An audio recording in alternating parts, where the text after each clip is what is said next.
नमस्कार विद्यार्थी मित्रांनो, इयत्ता चौथीची श्रावण महिन्यात ही कविता आपण आज अभ्यासणार आहोत.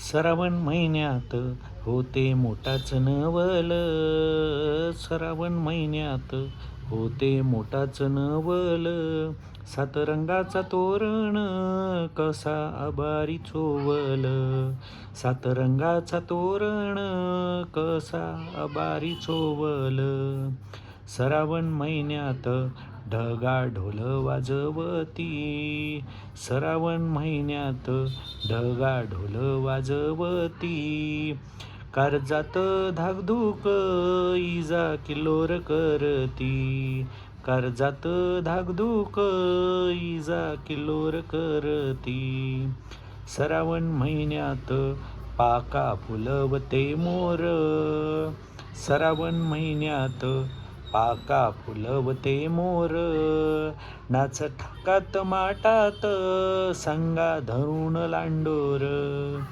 नाच ठाकात माटात संगा धरून लांडोर, श्रावण महिन्यात पाणी भुरुक भुरुक, श्रावण महिन्यात पाणी भुरुक भुरुक, पाणी बेबक्याचा गाणा राती डुरुक डुरुक, काणी बेबक्याचा गाणा राती डुरुक डुरुक, श्रावण महिन्यात झाला पाणी भोवताल, श्रावण महिन्यात झाला पाणी भोवताल, धारा नाचत नाचत थेंबा धरते ताल, धारा नाचत नाचत थेंबा धरते ते ताल, थेंबा धरते ते ताल.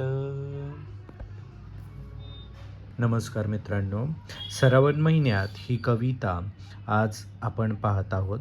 त्यामध्ये लोकराम शेंडे यांनी ही कविता रचलेली आहे. लोकराम शेंडे हे विदर्भातील झाडी बोलीतील प्रसिद्ध कवी आणि साहित्यिक आहेत.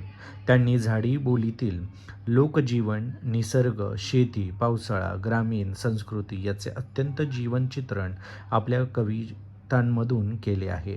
त्यांच्या कवितांमध्ये साधी ओघवती भाषा, लयबद्ध आणि लोकसंस्कृतीचे सुंदर दर्शन घडते.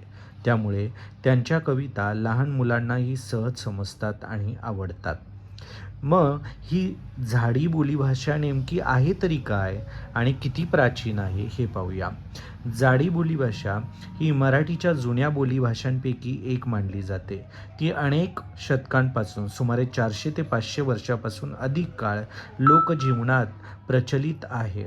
या बोली लोकगीतं, ओव्या, कथा, म्हणी, लोकपरंपरा आजही जपलेल्या आहेत. मग ह्या भाषा किंवा ही भाषा साधारणतः कोणत्या राज्यामध्ये बोलली जाते तर महाराष्ट्र, छत्तीसगड, मध्य प्रदेश, सीमावर्ती भागांमध्ये ही भाषा बोलली जाते. आपल्या महाराष्ट्रामध्ये गडचिरोली, गोंदिया, भंडारा, चंद्रपूर, गोंडपिंपरी परिसरात व नागपूरच्या पूर्वेकडील काही भागांमध्ये ही झाडी बोलीभाषा बोलली जाते. बोलीभाषा, मग बोलीभाषा म्हणजे काय तर झाडी बोलीभाषा ही मराठी भाषेची एक सुंदर प्रादेशिक बोलीभाषा आहे. ही निसर्ग, जंगल, शेती, ग्रामीण जीवनाचे जिवंत चित्रण यामध्ये आढळते. या बोलीचा उच्चार आणि काही शब्द प्रमाण मराठी भाषेपेक्षा वेगळे आहेत. मग आपण यातलीच अजून एक कविता पाहूया.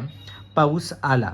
झाडी बोलीभाषामध्ये पाऊस आला झमाझम, रानभर झाला गमगम, चिमणी बोले चिवचिव, मोर नाचे थैथय, ढग गरजती गडगड, विजा चमकती लखलख, शेतकरी हसला भारी, धान्य येई घरोघरी. अशा पद्धतीने पहा, इयत्ता चौथीसाठी या आपल्या गोंड भाषा असेल किंवा ही झाडी भाषा असेल किंवा आपण विदर्भातील भाषा असेल, अशा वेगवेगळ्या प्रकारच्या बोलीभाषा आपल्या मराठीमध्ये आपण बोलत असतो आणि यातीलच ही सुंदर अशी कविता आज आपण अभ्यासली.